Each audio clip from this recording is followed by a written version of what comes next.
처음 뵙겠습니다. 정수아라고 해요. 강남의 큰 빌딩, 그냥 몇 채 가지고 있어요. 남편 재욱과 함께 따라 들어온 낯선 여자가 말했습니다.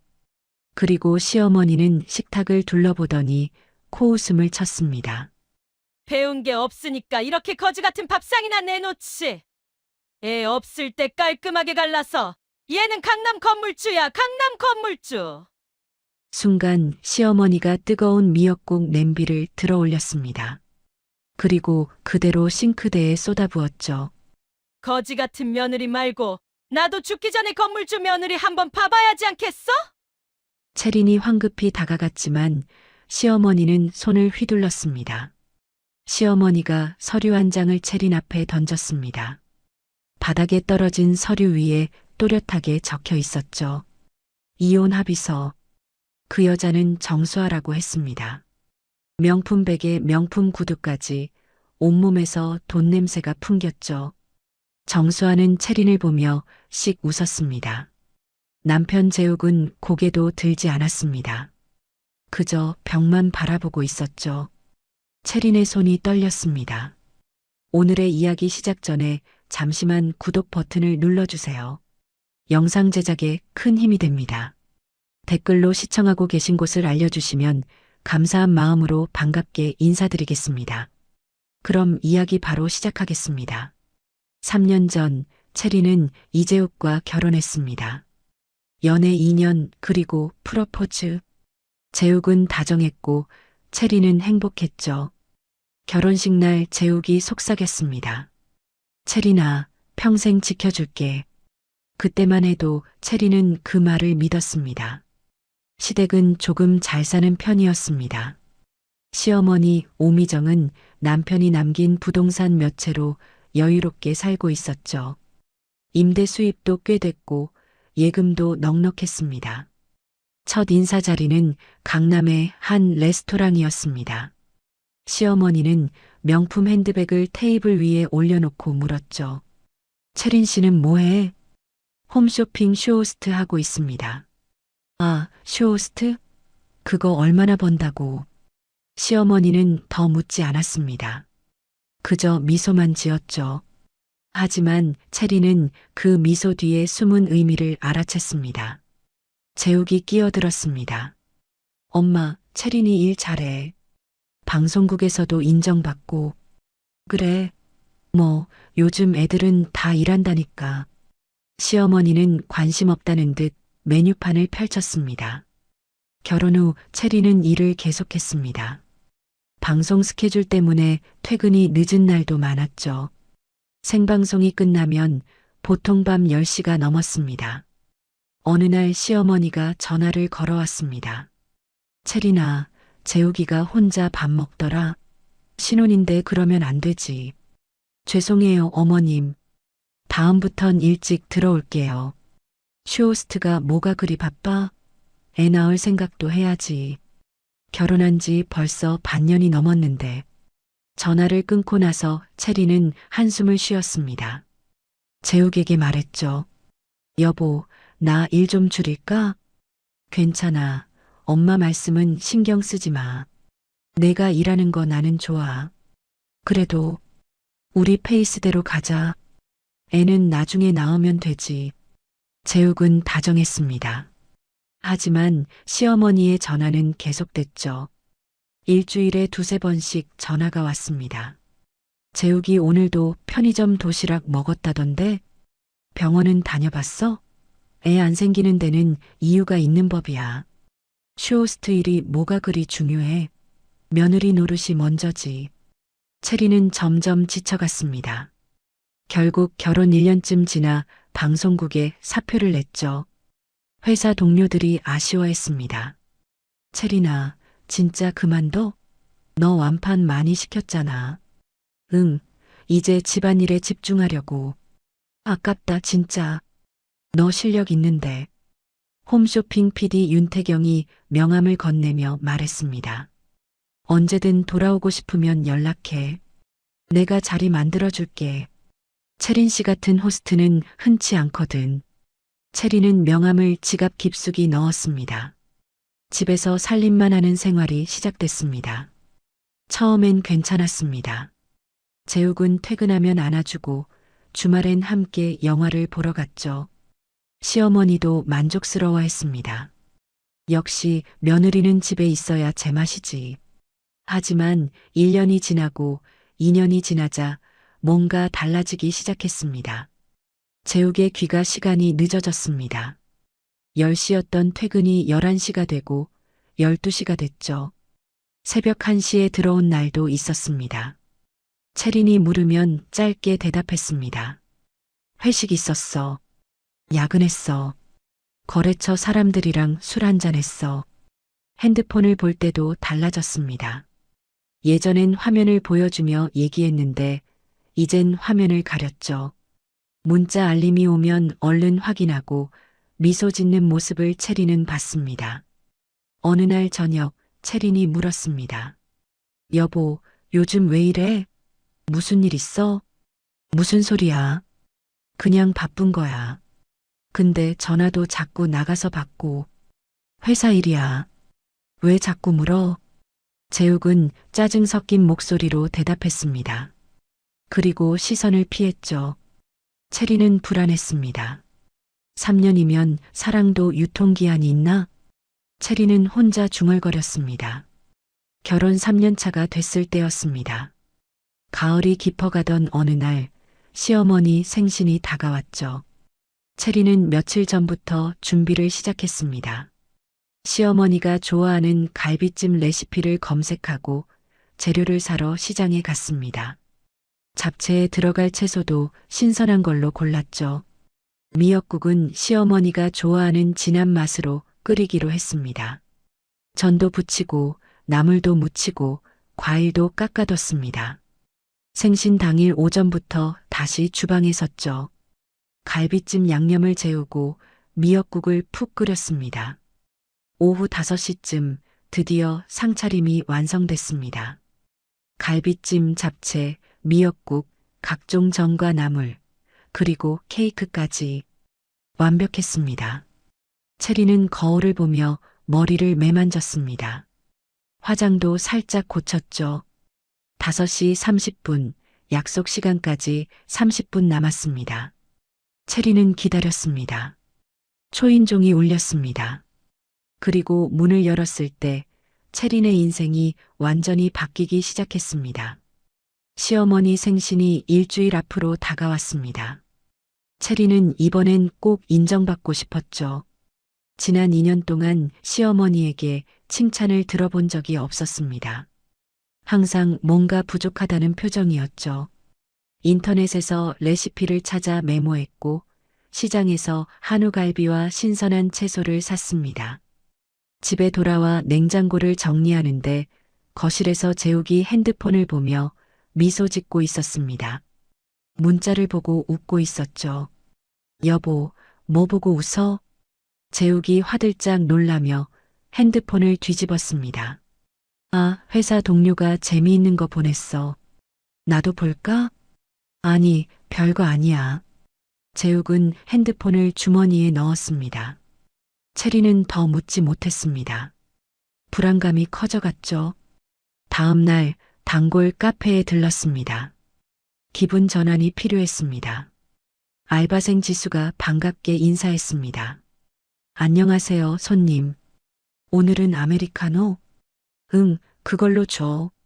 손님, 요즘 안 좋아 보여요. 무슨 일 있어요? 지수는 채린을 1년 넘게 봐왔습니다. 단골이라 어느 정도 친해진 사이였죠. 아니야, 괜찮아. 거짓말. 얼굴에 다 쓰여 있는데요. 채린은 쓴웃음을 지었습니다. 그냥 요즘 남편이 좀 이상해서. 이상하다니요? 늦게 들어오고 핸드폰도 숨기고. 지수가 조심스럽게 말했습니다. 혹시 바람 피우는 건 아니죠? 설마. 채리는 고개를 저었습니다. 하지만 확신이 없었죠. 제 친구도 그랬는데요. 남편이 그렇게 행동하더니 결국. 지수는 말을 잇지 못했습니다. 채리는 커피를 홀짝였습니다. 쓴맛이 입안 가득 퍼졌죠. 집에 돌아왔을 때 재욱은 없었습니다. 오후 8시였죠. 시계를 보니 이미 늦은 시간이었습니다. 전화를 걸었습니다. 여보, 어디야? 회사. 야근 중이야. 몇 시에 와? 11시쯤? 또, 요즘 너무 늦게 들어오잖아. 채린의 목소리에 짜증이 묻어났습니다. 이거 가지고 뭐라고 하면 어떡해? 재욱의 목소리도 날카로워졌습니다. 아니, 그게 아니라, 나 바쁘니까 나중에 얘기하자. 뚝, 전화가 끊겼습니다. 채린은 핸드폰을 내려놨습니다. 가슴이 답답했죠. 밤 11시가 넘어서 재욱이 술 냄새를 풍기며 돌아왔습니다. 다녀왔어. 저녁은? 밖에서 먹었어. 재욱은 씻으러 들어갔습니다. 채린은 재욱의 가방을 봤습니다. 핸드폰이 삐져나와 있었죠. 보면 안 되는 건데. 하지만 손은 이미 핸드폰을 짚고 있었습니다. 잠금 화면에 문자 알림이 떠 있었습니다. 발신자 수아. 채린은 심장이 쿵 내려앉았습니다. 수아? 누구지? 왜 하트가 붙어 있지? 문자 내용은 잠금 때문에 보이지 않았습니다. 하지만 발신자 이름만으로도 충분했죠. 재빨리 핸드폰을 가방에 넣었습니다. 화장실에서 물소리가 들렸습니다. 손이 떨렸죠. 수아, 수아. 그 이름이 머릿속을 맴돌았습니다. 재욱이 나왔습니다. 왜 앉아? 응, 그냥. 먼저 자. 나는 좀 이따가 잘게. 채린은 방으로 들어갔습니다. 침대에 누웠지만 잠이 오지 않았죠. 수아는 누구지? 회사 사람? 아니면 생각할수록 불안했습니다. 다음 날 아침 재욱은 핸드폰만 보며 아침을 먹었습니다. 여보. 응? 우리 요즘 대화가 없는 것 같아. 바빠서 그래. 이해해줘. 재욱은 여전히 핸드폰만 보고 있었습니다. 채린은 더 말하지 않았습니다. 아침을 먹고 재욱은 회사로 나갔습니다. 채린은 홀로 남았죠. 텅 빈 집, 텅 빈 마음. 창밖을 바라봤습니다. 뭔가 잘못되고 있어. 시어머니 생신이 이틀 앞으로 다가왔습니다. 채린은 준비에 몰두했습니다. 레시피를 다시 확인하고 재료를 점검했죠. 완벽하게 준비하자. 이번엔 꼭 인정받고 싶어. 하지만 마음 한편에는 여전히 불안감이 자리 잡고 있었습니다. 재욱의 핸드폰에 떠있던 그 이름. 수아. 그 이름이 계속 떠올랐습니다. 불길한 예감이 사라지지 않았죠. 마치 폭풍 전야 같은 고요함이었습니다. 생신 당일 채린은 일찍 일어나 주방에 섰습니다. 갈비찜, 잡채, 미역국, 전을 하나하나 정성껏 만들었죠. 오후가 되자 완벽한 상차림이 완성됐습니다. 채린은 뿌듯했습니다. 이번엔 잘했어. 거울을 보며 화장을 고치고 단정하게 옷을 입었습니다. 약속 시간이 다가왔습니다. 채린은 초인종 소리를 기다렸습니다. 가슴이 두근거렸죠. 긴장과 기대감이 뒤섞였습니다. 오늘은 좋은 날이 될 거야. 하지만 채린은 몰랐습니다. 곧 벌어질 일을. 그날이 그녀 인생 최악의 날이 될 거라는 걸. 딸랑. 초인종 소리가 울렸습니다. 채린은 앞치마를 벗으며 현관으로 향했죠. 심장이 쿵쿵 뛰었습니다. 문을 열었습니다. 어서 오세요, 어머님. 시어머니 오미정이 들어섰습니다. 하지만 뒤에는 재욱만 있는 게 아니었습니다. 낯선 여자가 함께 들어왔죠. 채린은 멈칫했습니다. 어머님, 이분은 누구세요? 아무도 대답하지 않았습니다. 재욱은 고개를 숙인 채 시선을 피했습니다. 무표정한 얼굴이었죠. 낯선 여자는 채린을 보며 씩 웃었습니다. 명품 가방에 명품 구두. 온몸에서 돈 냄새가 풍겼습니다. 시어머니는 거실로 들어가 식탁을 둘러봤습니다. 채린이 정성껏 차린 생신상이었죠. 갈비찜, 잡채, 미역국, 전, 나물, 그리고 케이크까지. 하지만 시어머니의 표정이 일그러졌습니다. 이게 뭐야? 채린은 가슴이 철렁했습니다. 생신상 차렸어요, 어머님. 생신상? 시어머니가 코웃음을 쳤습니다. 배운 게 없으니까 이렇게 거지 같은 밥상이나 내놓지. 채린은 숨이 멎었습니다. 어머님, 됐어. 시어머니가 손을 휘저었습니다. 그리고 뜨거운 미역국 냄비를 들어 올렸습니다. 채린은 눈이 커졌죠. 어머님, 그건 싸. 시어머니는 미역국을 싱크대에 쏟아부었습니다. 김이 모락모락 나는 뜨거운 국이 배숙으로 흘러내렸죠. 채린이 몇 시간 동안 끓인 미역국이었습니다. 어머님. 채린이 다가가려 했지만 시어머니가 손을 뻗어 막았습니다. 닥쳐. 시어머니의 목소리가 거실에 울렸습니다. 쇼호스트? 그거 얼마나 번다고 우리 아들 붙잡고 있어? 채린은 말문이 막혔습니다. 시어머니는 가방에서 서류 한 장을 꺼냈습니다. 그리고 채린 앞에 던졌죠. 파사삭. 서류가 바닥에 떨어졌습니다. 채린은 고개를 숙여 서류를 봤습니다. 이혼 합의서. 또렷하게 적혀 있었죠. 애 없을 때 깔끔하게 갈라서. 시어머니가 소리쳤습니다. 채린은 고개를 들어 시어머니를 봤습니다. 어머님, 이게 무슨... 얘는 강남 건물주야, 강남 건물주. 시어머니가 낯선 여자를 가리켰습니다. 거지 같은 며느리 말고 나도 건물주 며느리 한번 봐보자. 그 순간 모든 게 이해됐습니다. 저 여자, 재욱의 핸드폰에 떠있던 그 이름. 수아. 바로 저 여자였습니다. 채린은 재욱을 봤습니다. 여보. 재욱은 고개를 돌렸습니다. 벽만 바라보고 있었죠. 아무 말도 하지 않았습니다. 정수아가 앞으로 나섰습니다. 안녕하세요. 저는 정수아예요. 밝은 목소리였습니다. 마치 친구를 만난 것처럼 가벼웠죠. 저희 아버지가 강남에 건물 몇 채 갖고 계세요.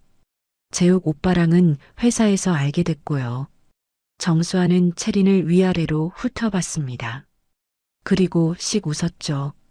조롱하는 미소였습니다. 수아야, 이리 와. 시어머니가 정수아를 자기 옆으로 불렀습니다. 우리 며느리 될 사람이야. 시어머니는 정수아의 손을 꼭 잡았습니다. 마치 보물이라도 되는 것처럼. 채린은 그 모습을 멍하니 바라봤습니다. 손이 떨렸습니다. 다리에 힘이 풀렸죠. 여보. 채린이 다시 재욱을 불렀습니다. 재욱은 여전히 외면했습니다. 재욱아. 시어머니가 불렀습니다. 서류 받았지? 빨리 처리해. 네, 엄마. 재욱이 대답했습니다. 짧고 차갑게. 채린은 숨이 막혔습니다. 이게 꿈인가? 대체 무슨 일이 벌어지고 있는 거지? 정수아가 시어머니에게 속삭였습니다. 어머니, 저희 예약한 레스토랑 가요. 여기 음식은... 정수아는 식탁을 힐끗 봤습니다. 별로인 것 같아요. 시어머니가 고개를 끄덕였습니다. 그래, 가자. 여기 있기 답답해. 시어머니와 정수아, 그리고 재욱이 현관으로 향했습니다. 채린은 그 자리에 서 있었습니다. 잠깐만요. 채린이 외쳤습니다. 세 사람이 멈췄습니다. 대체 무슨 일이에요? 왜 갑자기 이혼이에요? 채린의 목소리가 떨렸습니다. 시어머니가 돌아봤습니다. 왜긴 뭐가 왜야. 쓸모없는 며느리 필요 없으니까 가라는 거지. 쓸모없다니요? 애도 못 낳고 돈도 못 벌고 그냥 집에서 빈둥거리기만 하잖아. 시어머니의 말이 칼처럼 날아왔습니다. 그건 어머님이 일 그만두라고. 변명하지 마. 우리 재욱이는 이제 수아 같은 좋은 여자 만났으니까 너는 나가. 시어머니는 그렇게 말하고 문을 열었습니다. 정수아가 채린을 보며 미소 지었습니다. 승자의 미소였죠. 재욱은 끝까지 채린을 보지 않았습니다. 그렇게 세 사람은 나가버렸습니다. 쿵! 문이 닫혔습니다. 채린은 혼자 남았습니다. 텅 빈 거실, 차려진 생신상, 그리고 바닥에 떨어진 이혼 합의서. 채린은 그 자리에 주저앉았습니다. 손이 떨렸습니다. 온몸이 떨렸죠. 대체 왜? 내가 뭘 잘못했지? 눈물이 흘러내렸습니다. 채린은 바닥에 떨어진 이혼 합의서를 집어들었습니다. 종이가 손에서 바스락거렸습니다. 위자료 없음, 재산 분할 없음, 모든 조건이 채린에게 불리했습니다. 채린은 서류를 움켜쥐었습니다. 구겨졌죠. 하지만 곧 다시 펼쳤습니다. 이게 정말 현실이야? 몇 시간 전만 해도 행복한 생신이 되길 바랐습니다. 시어머니에게 인정받고 싶었습니다. 하지만 지금은 모든 게 무너졌습니다. 채린은 식탁을 봤습니다. 정성껏 만든 음식들, 하나도 먹지 않은 음식들. 싱크대에는 미역국이 흘러내린 자국이 남아 있었습니다. 채린은 울음을 터뜨렸습니다. 소리내어 울었죠. 빈집에 채린의 울음소리만 울려 퍼졌습니다. 얼마나 울었을까요? 채린은 눈물을 닦았습니다. 손등으로 얼굴을 문질렀죠. 그리고 천천히 일어섰습니다. 다리가 후들거렸습니다. 하지만 억지로 힘을 주었습니다. 채린은 이혼 합의서를 들고 방으로 들어갔습니다. 침대에 앉아 서류를 다시 봤습니다. 건물주 며느리. 그게 그렇게 중요한 거야? 채린은 쓴웃음을 지었습니다. 그날 밤 채린은 잠들지 못했습니다.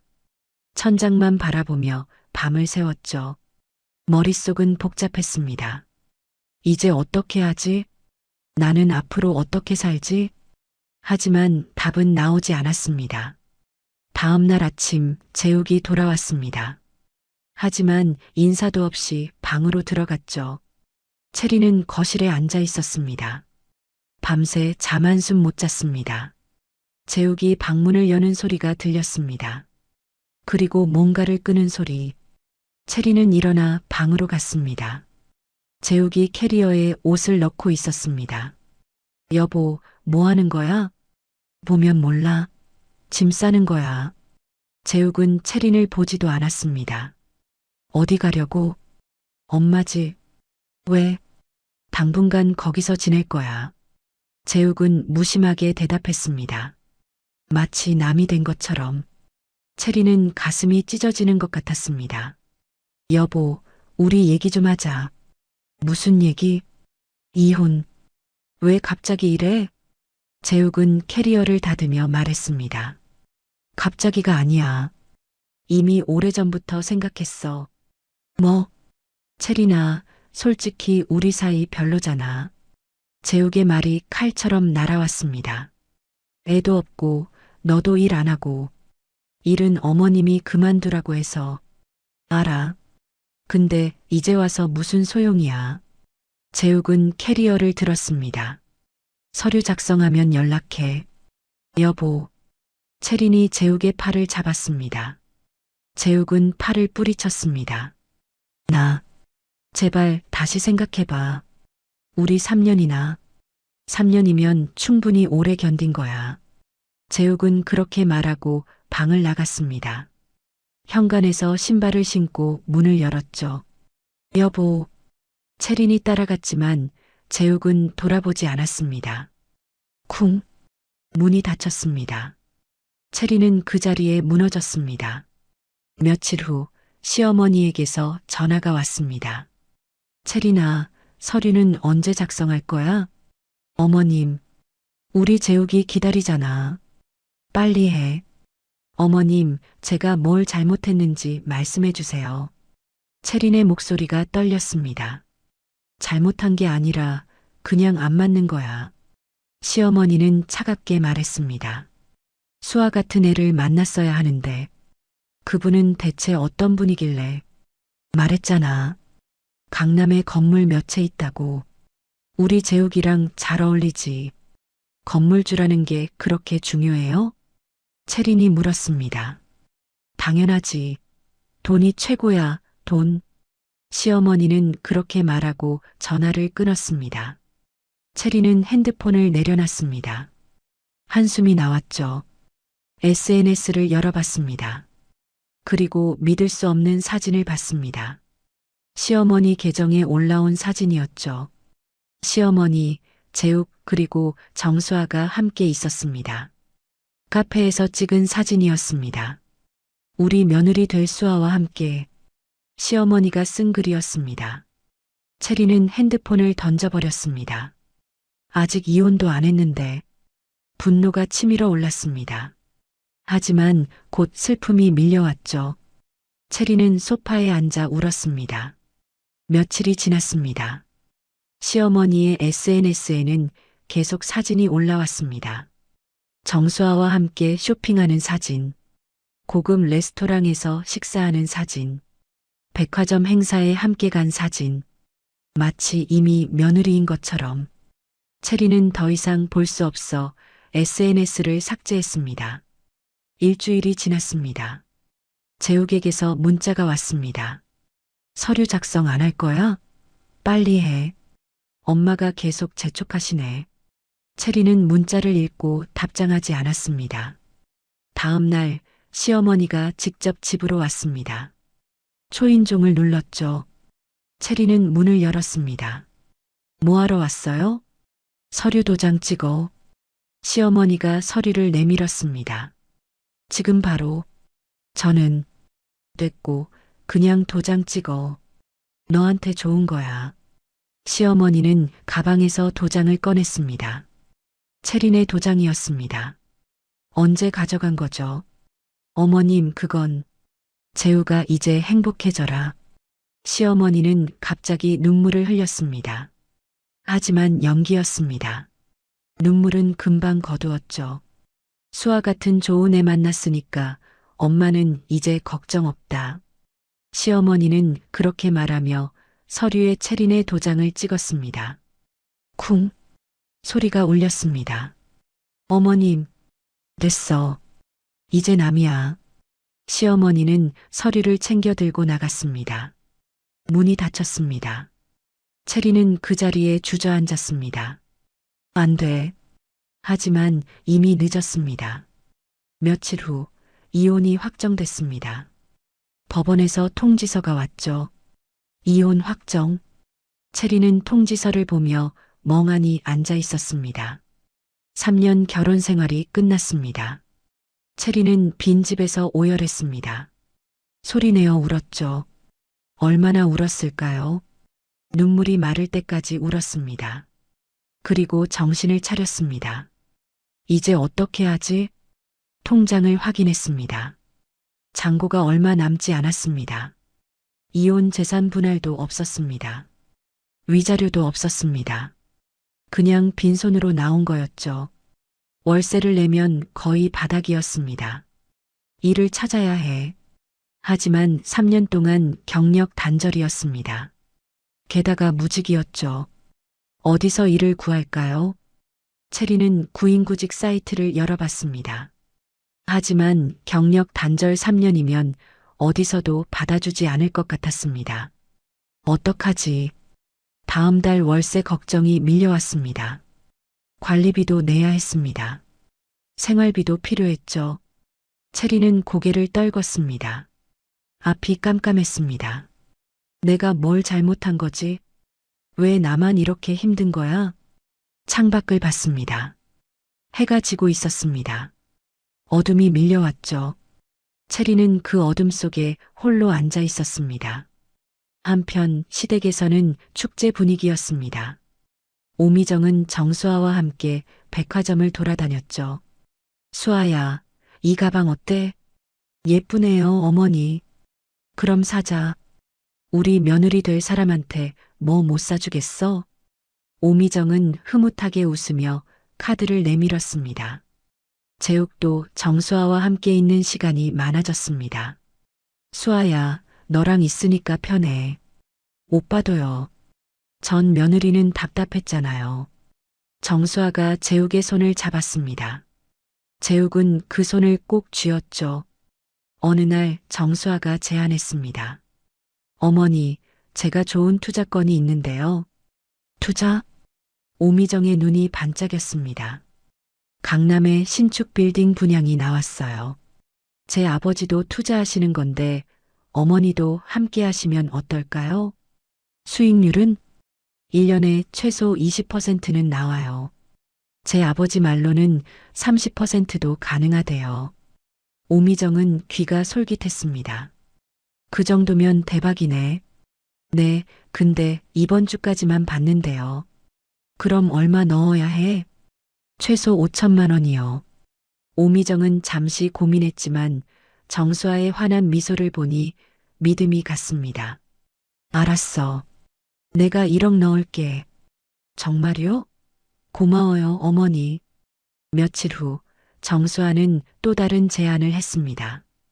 어머니, 가족끼리 건물 공동 투자하면 세금 혜택 받을 수 있대요.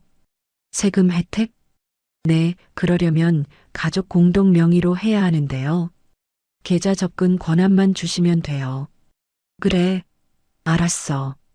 오미정은 흔쾌히 통장과 도장을 건넸습니다. 보증도 좀 서주셔야 하는데. 보증?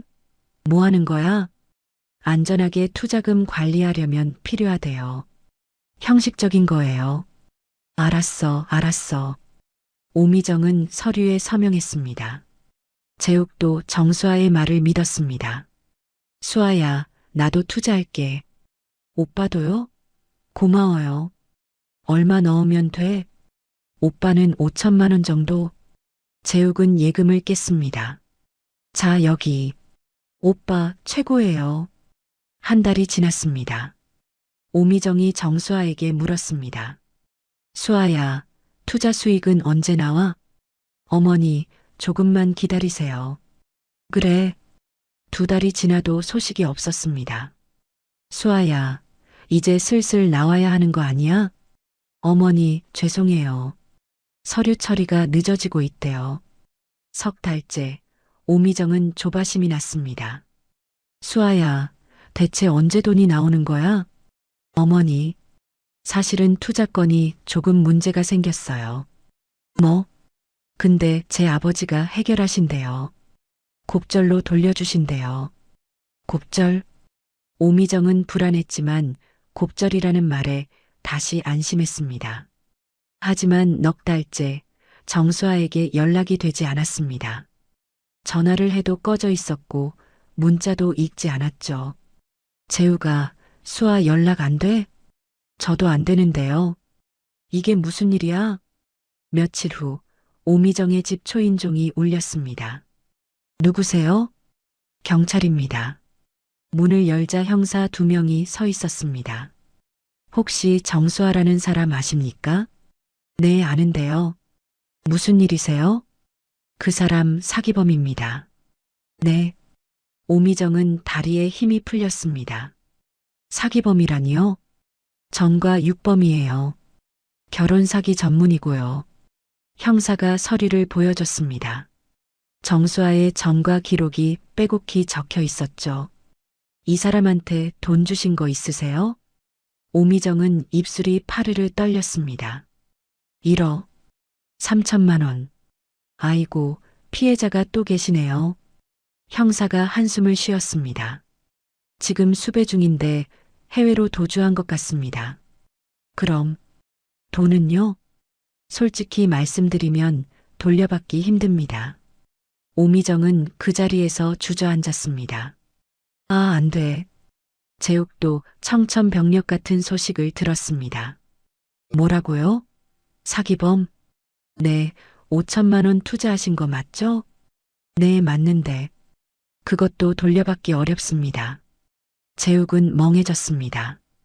더 큰 문제가 있었습니다. 정수아가 오미정 명의로 대출을 받아놨던 겁니다. 어머님, 은행에서 연락 왔는데요. 무슨 연락? 대출금 연체됐다고. 대출? 나 대출 안 받았는데? 재욱이 서류를 보여줬습니다. 오미정 명의로 5천만 원이 대출돼 있었죠. 이게 뭐야?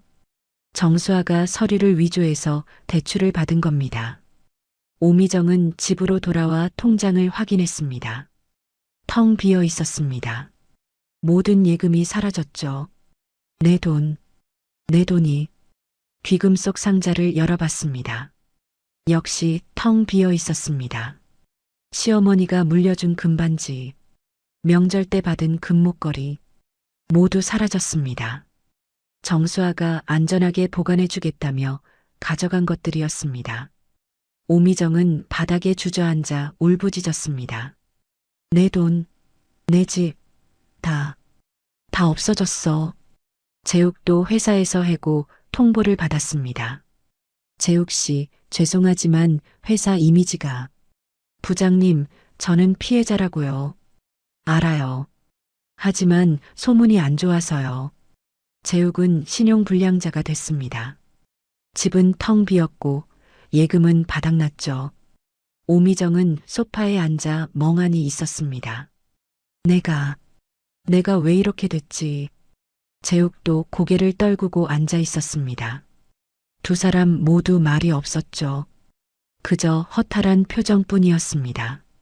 한편 체리는 빈집에 홀로 앉아 있었습니다. 핸드폰에 낯선 번호로 부재중 전화가 몇 통 있었습니다. 체리는 확인하지 않았습니다.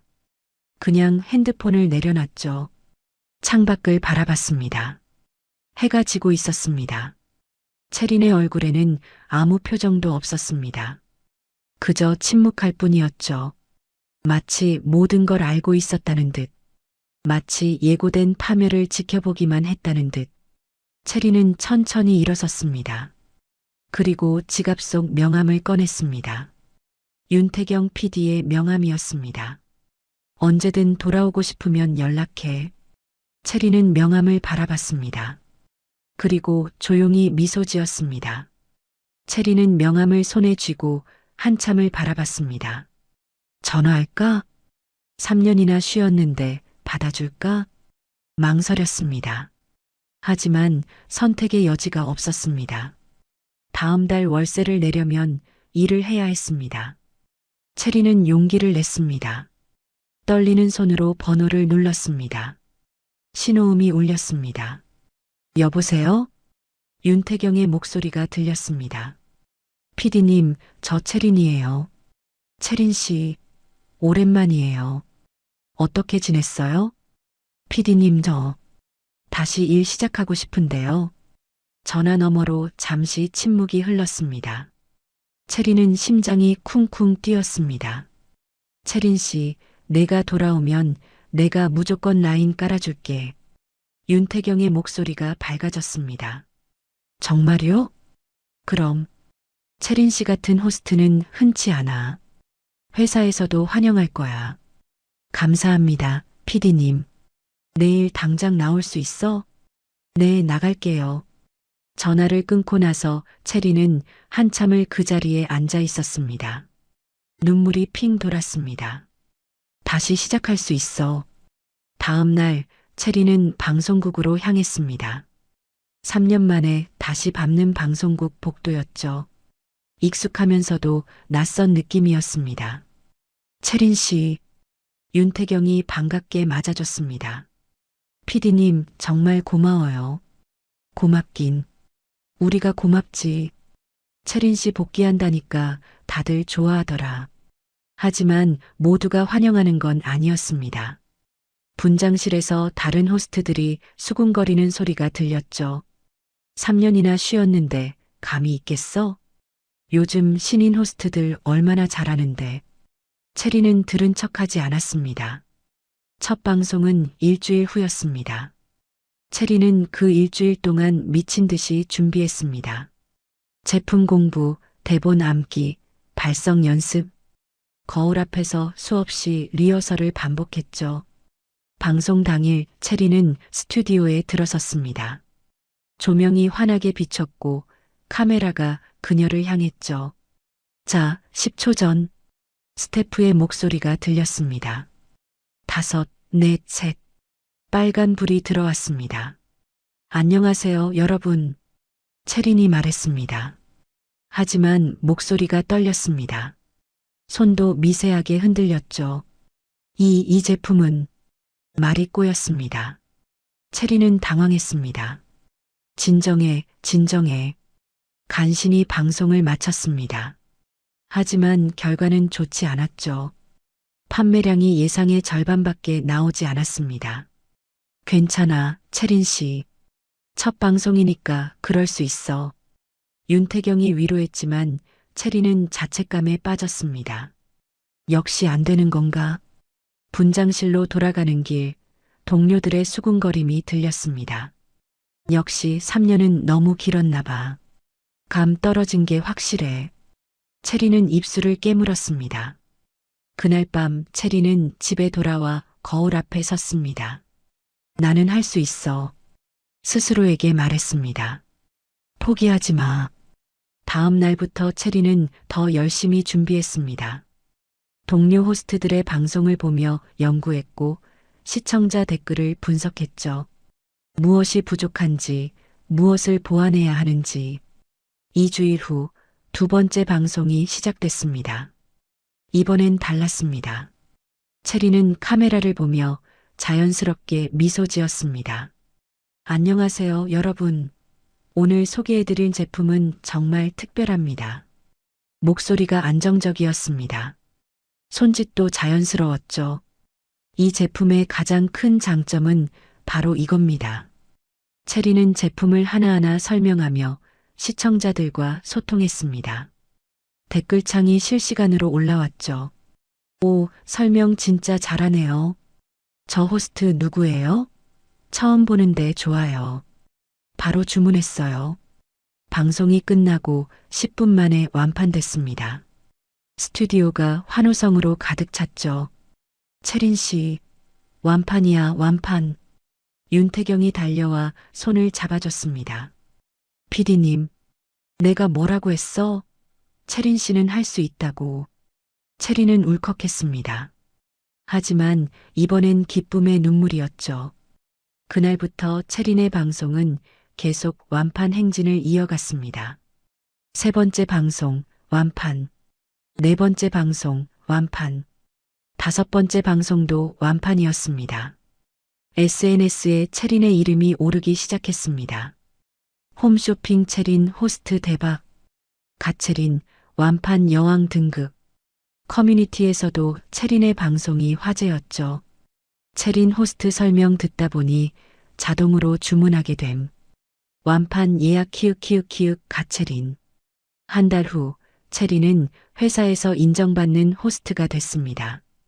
월급도 올랐고 스케줄도 늘어났습니다. 어느 날 윤태경이 불렀습니다. 체린 씨, 다음 주에 프라임 시간대 방송해볼래? 프라임 시간대요? 응. 시청자가 가장 많은 시간이야. 회사에서 체린 씨한테 맡기기로 했어. 체린은 믿기지 않았습니다. 제가 할 수 있을까요? 당연하지. 체린 씨니까 가능한 거야. 프라임 시간대 방송 날 체린은 긴장했지만 자신감이 있었습니다. 카메라 앞에 서자 모든 게 자연스러웠죠. 안녕하세요, 여러분. 체리는 능숙하게 제품을 소개했습니다. 시청자들의 반응도 뜨거웠습니다. 체린 호스트 최고. 완판 예약.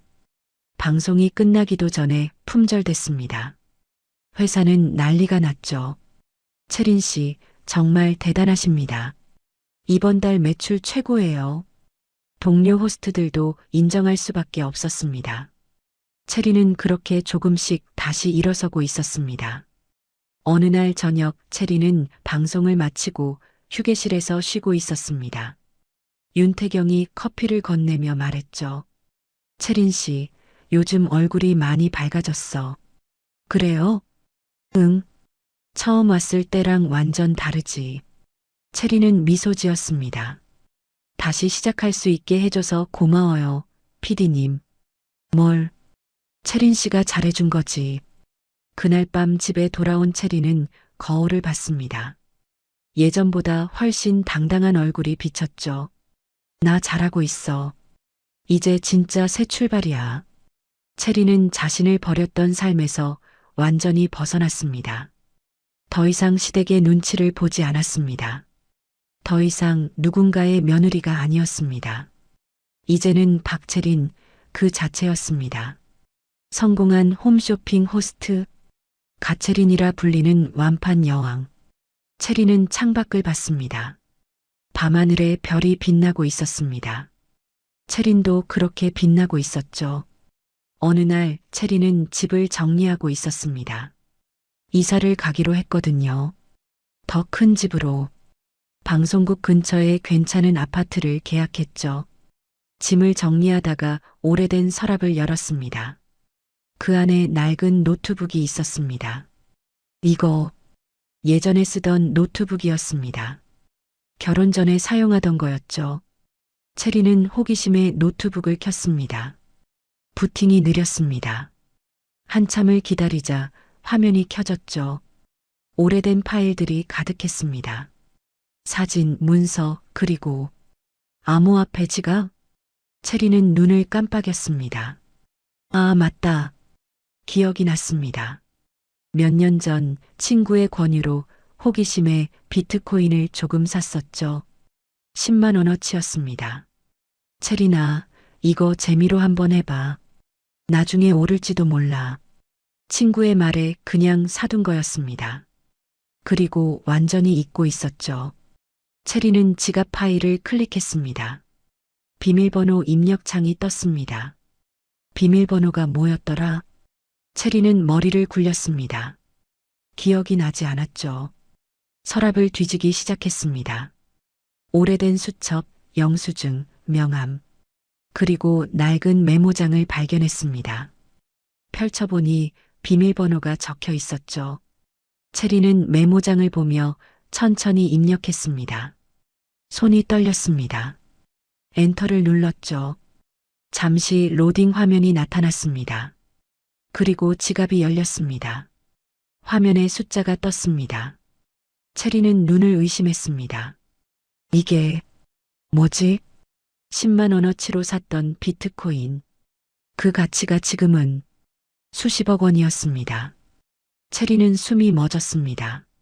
화면을 다시 봤습니다. 숫자를 하나하나 확인했죠. 진짜야. 체리는 소파에 주저앉았습니다. 손이 떨렸습니다. 심장이 쿵쿵 뛰었죠. 이게 정말 내 거야? 한참을 멍하니 앉아 있었습니다. 그러다 정신을 차리고 검색을 시작했습니다. 비트코인 현금화 방법, 암호화폐 세금, 비트코인 거래소. 밤새 공부했습니다. 다음 날 체리는 전문가를 만났습니다. 강남의 한 자산관리 회사였죠. 안녕하세요, 박채린 씨. 전문가가 악수를 청했습니다. 비트코인 보유하신 거 확인했습니다. 상당한 금액이시네요. 네. 제가 잊고 있었던 건데요. 운이 정말 좋으셨습니다. 현금화 원하시면 도와드릴 수 있어요. 체리는 고개를 끄덕였습니다. 세금은 어떻게 되나요? 양도소득세가 있습니다. 그래도 상당한 금액이 남을 거예요. 전문가가 계산기를 두드렸습니다. 대략 이 정도 받으실 수 있습니다. 체리는 숫자를 봤습니다. 여전히 수십억 원이었죠. 분산 투자도 추천드립니다. 안정적인 자산으로요.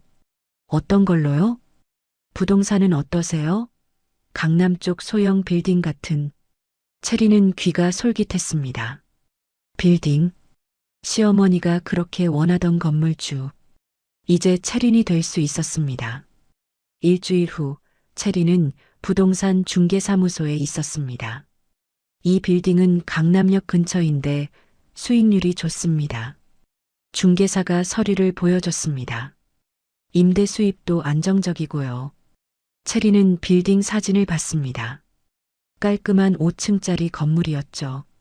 계약 진행하겠습니다. 네, 좋은 선택하셨습니다. 한 달 후 체리는 빌딩 등기부 등본을 받았습니다. 소유주 박채린. 또렷하게 적혀 있었죠. 체리는 빌딩 앞에 섰습니다. 올려다봤습니다. 내 건물. 믿기지 않았습니다. 체리는 미소 지었습니다. 그런데 며칠 후였습니다. 부동산 중개사가 지인에게 이야기했던 모양입니다. 박채린 씨라고 홈쇼핑 호스트인데 강남에 빌딩 샀대요. 그 소문이 돌고 돌아 시어머니의 귀에 들어갔습니다. 오미정은 재욱에게 전화했습니다. 재욱아, 채린이가 빌딩을 샀대. 네? 무슨 소리예요? 강남에 빌딩을 샀다고. 그게 무슨... 오미정과 재욱은 믿을 수 없었습니다. 며칠 후 채린의 집 초인종이 울렸습니다. 채린은 문을 열었습니다.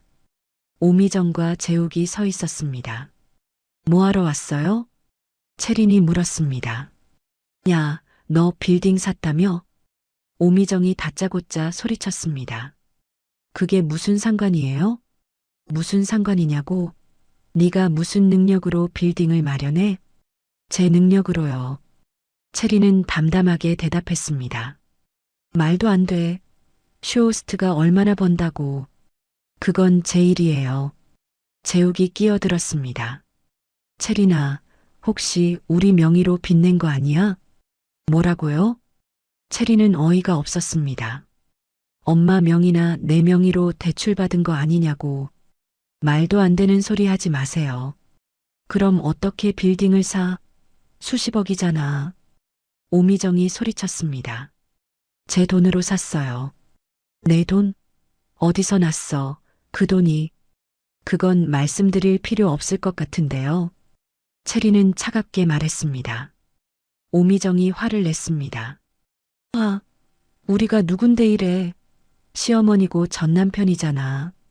전남편이요. 남이죠. 채린의 말에 오미정은 할 말을 잃었습니다. 채린아. 재욱이 다시 입을 열었습니다. 우리 좀 도와줄 수 없어? 지금 형편이 어려워서. 싫어요. 채린은 단호하게 말했습니다. 뭐? 도와드릴 생각 없어요. 그래도 3년이나 식구였잖아. 오미정이 소리쳤습니다. 이혼했잖아요. 어머님이 직접 도장 찍으셨죠. 채린은 조용히 말했습니다. 그때는. 이제 가주세요. 채린은 문을 잡았습니다. 너 1억이야? 나가세요. 안 나가시면 경찰 부를게요. 채린의 단호한 목소리에 오미정과 재욱은 할 수 없이 물러섰습니다. 너 두고 봐. 오미정이 소리쳤지만 채린은 대꾸하지 않았습니다. 채린은 조용히 미소 지었습니다. 그리고 천천히 문을 닫았습니다. 쿵. 문이 닫혔습니다. 채린은 문에 기대어 섰습니다. 심장이 두근거렸지만 후회는 없었습니다. 잘했어. 거울을 봤습니다. 더 이상 흔들리지 않는 눈빛이 보였죠. 채린은 창밖을 봤습니다. 햇살이 따뜻하게 비추고 있었습니다. 새로운 하루였습니다. 채린의 새로운 인생이었죠. 며칠 후 오미정의 집 텅 빈 거실에 오미정과 재욱이 앉아 있었습니다. TV만 켜져 있었죠. 홈쇼핑 채널이었습니다. 안녕하세요, 여러분. 익숙한 목소리가 들렸습니다. 오미정과 재욱은 고개를 들었습니다. 화면에 채린이 있었습니다. 환하게 웃으며 제품을 소개하고 있었죠. 오늘 소개해드릴 제품은 정말 특별합니다. 채린은 자신감 넘치는 모습이었습니다. 댓글창이 실시간으로 올라왔습니다. 가채린 최고. 오늘도 완판 예약.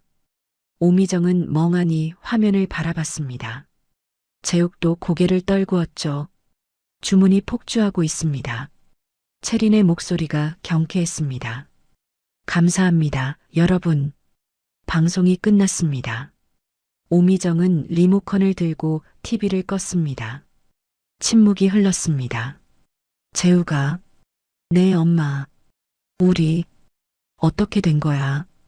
오미정의 목소리가 떨렸습니다.